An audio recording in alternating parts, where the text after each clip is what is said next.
So I just got back from watching a movie about technologically advanced humans fighting a bunch of blue people who live in the water. And Avatar 2 doesn't come out for another month.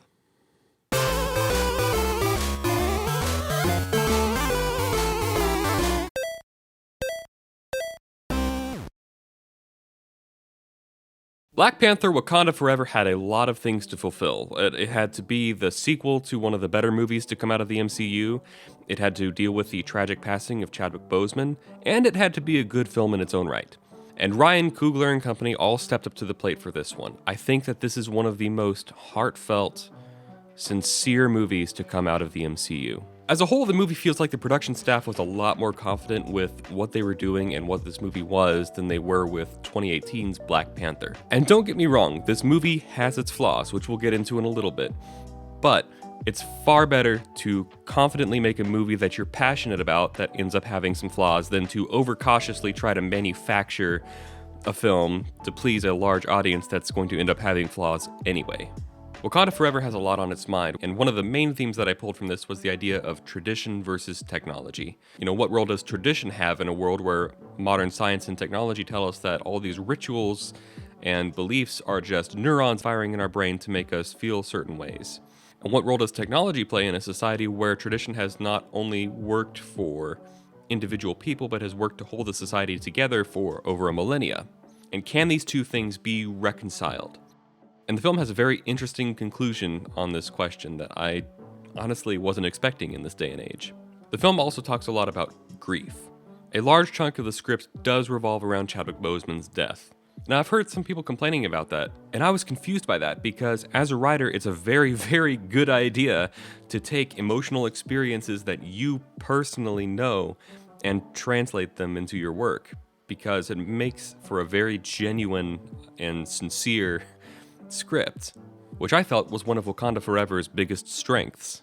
There is also a revisitation of the theme of not letting vengeance consume you, which is an idea that we saw explored in Captain America Civil War and the first Black Panther movie. But here it's presented as one of the multitude of themes that are being explored that are very tightly intertwined, and the character learning this lesson hasn't learned it yet, so it didn't feel unnecessary. Speaking of characters dealing with emotions, the actors in this film all turn in fantastic performances across the board. Letitia Wright in particular had a lot asked of her by this movie, and she did not shy away from it at all. There were some standout moments of cinematography and editing, particularly up front during the funeral scene. They decided to go with a handheld feel to the camera, so it's very shaky and it feels very raw. And the focus doesn't always feel intentional. It's intentional, because this is Hollywood and they're spending a lot of money, so you can't afford to not be intentional with your choices. But the focus feeling intentionally unintentional really serves to communicate the raw feeling of sorrow and pain in that sequence. A lot of the transitions from scene to scene were straight cuts, motivated by dialogue. Man, if only we had a way to do this. Cut to a shot of the way to do this. The antagonist of the film is probably one of the most grounded Marvel antagonists, which is ironic because he's got wings on his ankles and lives underwater. And with a few exceptions, this film feels disconnected in a good way from the rest of the Marvel Cinematic Universe. Now, all that said, there were a few flaws that popped out to me. While the script is very genuine and sincere and overall well written, the second act could really have been trimmed down a lot. One example, early in the second act, Queen Ramonda talks to a certain character and kind of tries to gauge how they feel about T'Challa passing away, and we get to see their reaction initially.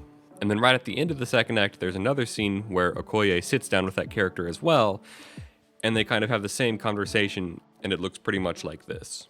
I couldn't come back because he just meant so much to me. I mean, it was like there was nothing for me to come back to. And this is all information that we could have gathered from the first conversation that I had about this, but I just really had to hit this home. And I understand why that scene is in there. I understand where it comes from, and I think it comes from a good place. But at that point in the film, it interrupts the pacing and is a little bit redundant. The visual effects overall are better than the first Black Panther film, although there were still certain elements throughout the film that I just couldn't buy. There are a few points that are kind of spoilery that I want to discuss, so if you haven't seen Wakanda Forever yet, don't watch the rest of this review. Pause, go watch the movie, and then watch the rest. So the whole motivation for the Talakans, as stated by Namora in the first act of the film, is that they want to stay hidden, away from the conquerors and away from those who would steal their natural resources, which had happened in the past. So he tasks Queen Ramonda and Shuri to bring the scientist responsible for a vibranium detecting machine back to the lake in Wakanda, so that they can hand them over to the Talakans so they can kill them and ensure their secret stays safe. But at the end of the first act, Shuri and Okoye have recovered the scientist, Riri Williams, and are en route back to Wakanda when they are attacked by Talakan forces. So there are two problems with this. One, Shuri and Okoye were taking Riri back to Wakanda, as Namora requested. Two, the Talakan have now exposed themselves to the world, which Namora said was the whole reason that they wanted to kill the scientist. It's never really explained why they decided to switch tactics. This really just smacks of, well, the first act needed to end somewhere, and they are the villains of the film after all. Speaking of Riri Williams, Riri is strangely objectified, not sexually, but she's nearly reduced to an object. She serves as a MacGuffin for the entire first act of the film, and in the second and third act, she's completely relegated to being an ineffectual background character with no arc or purpose beyond another person fighting for Wakanda. In fact, it's not even Riri's kidnapping that moves the Wakandans into conflict with the Talakan. It's the fact that Shuri gets kidnapped with her. So you can kind of see here there's an easy way to tighten up the script if you took out Riri completely and just had Shuri be the person that had designed the machine. And then the Talakan kidnap her directly instead of this in-the-middle MacGuffin quest. Plus, imagine a scene with Namora trying to calmly explain to Shuri why he has to kill her. I'm also not sure how Shuri survives a spear to the gut, and then gets up and continues fighting with little to no recovery period. It really drops the stakes into the ground.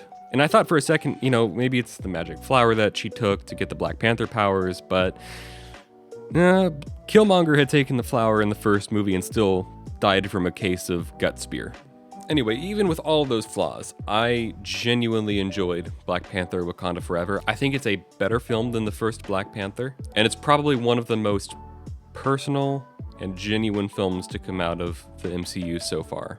So guys, those are my thoughts on Black Panther: Wakanda Forever. Have you seen the film yet? If so, let me know what you thought about it in the comments, and don't forget to subscribe and click the notification bell so that you don't miss future videos. I don't know how to not make that sound awkward.